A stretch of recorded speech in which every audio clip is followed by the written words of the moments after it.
Continuamos utilizando el simulador. En la pestaña 3 tenemos una torre de- con un fluido, con un tanque lleno con un fluido, y tenemos una cinta métrica para medir la distancia del recorrido del chorro de agua cuando esta válvula se abra, para ver la distancia en la cual cae. Y también podemos mirar la altura. Entonces, iniciemos el simulador. Entonces ya podemos medir la altura y vamos a observar al abrir la compuerta la distancia máxima del chorro. Aquí vamos a parar aquí. Ahora medimos la distancia, 20.33 metros. Y observemos a medida que disminuye el nivel de- del líquido, también podemos variar la densidad y observemos también cómo influye esta en la parabólica y la distancia la cual alcanza. Podemos ver que anteriormente en el área de la sección transversal del tubo aumentaba, entonces el flujo era más lento. Esto se debe a que el caudal debía mantenerse constante, lo que significa que si se requiere que la misma cantidad de agua pase por un área transversal en cierto tiempo, entonces la velocidad del fluido debe disminuir.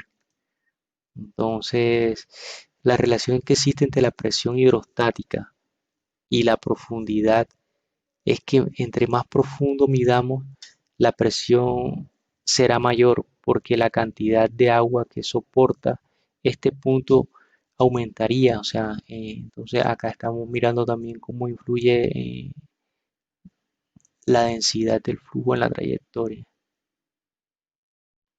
Miramos todo esto, cómo está relacionado todo, y acá ya llegamos a la conclusión de la respuesta de todas las preguntas que nos plantearon durante el ejercicio. Ya usando el simulador tenemos soportada eh, el argumento de cada una de ellas. Entonces, en relación de la velocidad del fluido, cuando la sección transversal se aumentaba el diámetro, el fluido disminuía, y si manteniendo el caudal constante, lo contrario ocurría cuando el diámetro disminuía. Entonces, en relación a la parte hidrostática y a la profundidad del fluido, teniendo en cuenta que la presión es la fuerza por la unidad de área, como a mayores profundidades el peso del agua aumenta. Entonces, la presión también aumenta por la profundidad. Entonces, también teníamos la otra pregunta: ¿qué relación existe entre la densidad del fluido y la presión hidrostática? Entonces, ahí pudimos observar que cuando al aumentar la densidad del fluido, la masa del mismo aumenta y en consecuencia también su peso.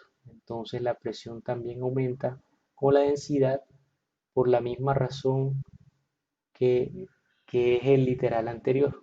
Entonces, la presión hidrostática depende de la forma del recipiente que contiene el fluido. Justifique su respuesta.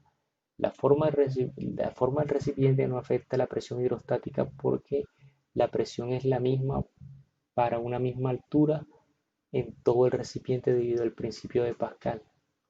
Entonces, todas estas preguntas fueron las que nosotros nos formulamos y pudimos eh, resolver con el simulador. Aquí hay mucha parte de física que tiene mucha aplicación en la parte laboral, en la parte de mecánica de fluidos, que es la que cuando calculamos tanques de almacenamiento puede ser de combustible, de agua, eh, en la parte de circuitos hidráulicos, la importancia de cuando disminuimos áreas, cómo se comporta el fluido, si vamos a tener pérdidas por calor, porque la energía hidráulica que se pierde se convierte en calor y, no y también no queremos evitar eso. Entonces, aquí tiene mucha aplicación lo que hemos tratado acá en el tema de física en la parte laboral. Gracias.